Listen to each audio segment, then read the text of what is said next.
Bonsoir à toutes et à tous, bienvenue sur Ciné-Série Galaxy. Aujourd'hui, nous allons parler d'un film français qui est sorti en salle ce mercredi 27 novembre. Il s'agit de Toute ressemblance, une comédie avec Franck Dubosc, Katharina Morino, Jérôme Commandeur et Sylvie Testu, entre autres, avec toute une brochette de guest stars du paysage audiovisuel français. C'est un film réalisé par Michel Denisot, l'ex-présentateur et patron de chaîne. Est-ce que ça vaut le coup? Est-ce que c'est une comédie objective? D'ailleurs, est-ce vraiment une comédie? Je vous dis tout juste après le générique. Les audiences de votre JT ne vous protégeront pas indéfiniment. Vous ne m'impressionnez pas, Saint-Guérande. Ça viendra.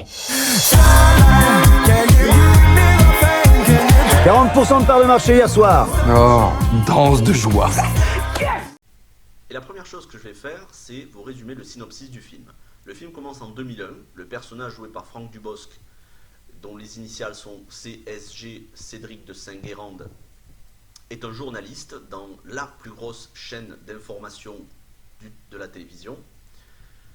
Il profite d'une crise majeure pour s'emparer du poste de présentateur, volant ainsi le poste de présentateur vedette à un de ses confrères.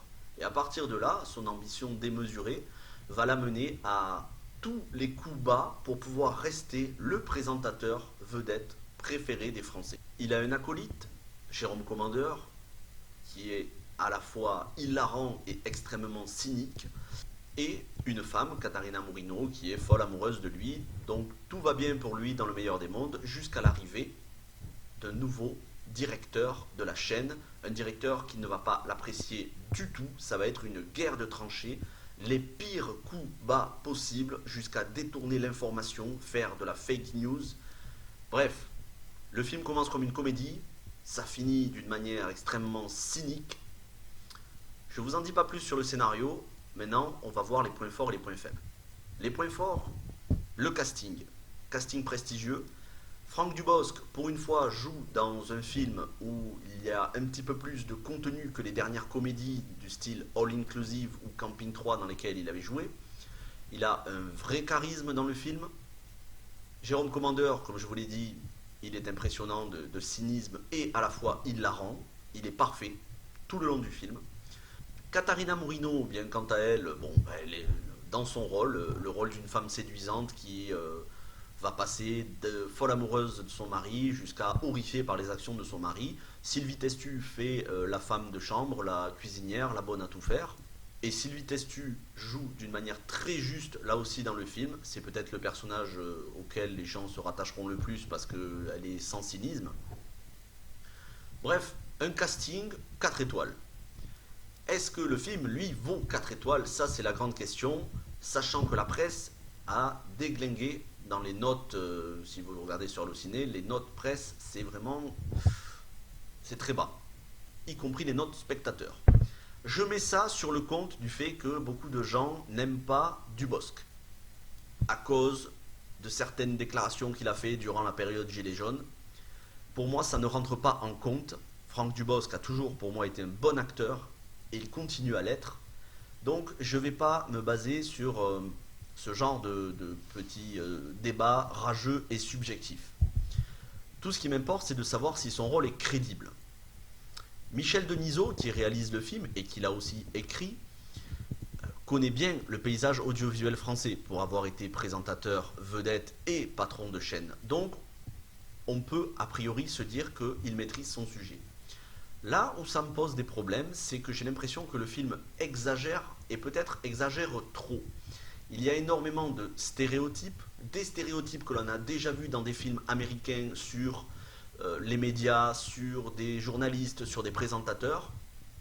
Ça gâche, personnellement, je trouve, le film, une accumulation de stéréotypes qui en deviennent parfois lourds. On se dit que c'est dommage, il y a du potentiel pour vraiment cibler les médias tels qu'ils sont aujourd'hui, c'est-à-dire souvent dans la désinformation, et malheureusement ça en fait trop, du coup ça tombe comme un soufflet, ça fait l'effet inverse, on se dit que la vérité n'est pas forcément dans le film. Il faut prendre certaines bribes du film, Mais le film en lui-même, je ne pense pas qu'il reflète la réalité des médias. Ça n'est que mon avis subjectif, je n'ai jamais été dans le monde médiatique, heureusement pour moi, mais je ne pense pas que ça reflète à 100% les médias.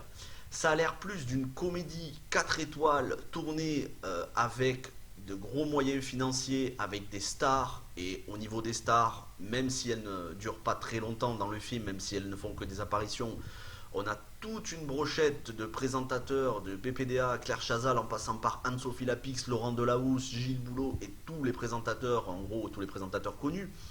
Moi j'ai l'impression que c'est vraiment un film de potes. Le mec s'est dit, je vais faire venir tous les présentateurs que j'aime bien, et en même temps je vais glisser quelques anecdotes sur des gens que j'ai vus, que j'apprécie pas trop. C'est trop exagéré pour être la vérité, et c'est ça qui plombe le film. Alors quand je dis qu'il plombe le film en tant qu'informatif, en tant qu'information, qui ne plombe pas le film en tant que divertissement. En tant que divertissement, vous allez rire, parfois vous allez être horrifié par les actions de certains, encore que, et justement, on ne sera plus horrifié parce que ce qu'on voit dans le film, c'est ce qu'on voit sur des chaînes d'information en continu. On est tellement habitué aujourd'hui à la fake news que justement ce film n'est pas si efficace que ça. Donc ça va faire rire certains, ça en fera sourire d'autres. Moi personnellement j'ai passé un très bon moment, c'est un film assez court, 1h23, mais je pense que s'il avait été plus long ça aurait été trop. Comme à mon habitude, je ne vais pas être trop dur dans ma note, c'est un film qui mérite largement la moyenne, très clairement, on a déjà vu beaucoup moins bon cette année en film français. Voilà, je lui donne 3,5 sur 5 parce que Dubosc est très bon, Jérôme Commandeur est encore meilleur, le casting c'est sympa, la réalisation tient la route, il y a quelques chansons on va dire qui sont dans l'air du temps, mais bon, rien de bien exceptionnel non plus. Le gros point faible qui plombe le film, qui aurait pu avoir beaucoup plus que 3,5, ce gros point faible c'est les stéréotypes, l'exagération et le fait qu'au final ça se veut une satire, mais ça n'est qu'une comédie de luxe qui surfe sur des choses que l'on sait déjà. N'hésitez pas à lâcher des pouces bleus, à vous abonner, activer les notifications, partager la vidéo sur les réseaux sociaux et aussi me dire dans les commentaires si ce film vous intéresse, si vous l'avez vu, si vous ne l'avez pas vu, que vous n'avez pas l'intention de le voir, ou si vous avez l'intention de le voir grâce à cette critique. Est-ce que ça vous a aidé? Est-ce que ça vous a conforté dans votre choix? Moi, je vous dis à tout de suite pour d'autres critiques de films sortis ce mercredi 27 novembre. Il y en a eu beaucoup. Est-ce qu'ils valent le coup? Je vous dis à tout de suite.